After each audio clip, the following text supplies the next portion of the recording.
I think a real important aspect of readily understandable information and Libby's hope is oftentimes patients have a difficult time communicating with their doctor. This area of cancer research, and in particular ovarian cancer, is a world in and of itself. It's almost as if you're learning a new foreign language. There's terminology, acronyms oftentimes, and in fairness to the doctors, their time is limited and they speed through this not because they want to move fast, it's just because a lot of this knowledge is secondhand to them.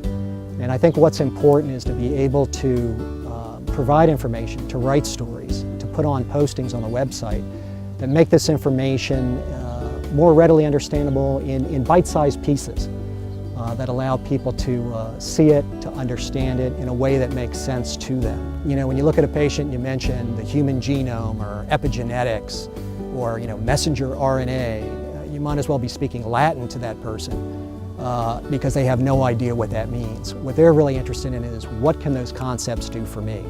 What can those concepts, how can it help me? How can it help my wife, my sister, my daughter, my aunt? And what it does is it allows the patient to be able to speak to their doctor in a way that makes sense to them. It helps them break it down. It helps prepare them ahead of time for when these terms, are used. And one of my funny stories about this is that for some reason, the medical community gives the most difficult names to generic drugs. I find myself sometimes when I look at the site, pronouncing out some of these words, may end in MAB for monoclonal antibody.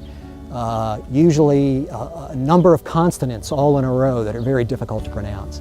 And so learning a little bit about these drugs in a more ordinary way as to what they do, I think is really helpful for a patient. And I think it can make a big difference in the patient's understanding and in her communication with her doctor.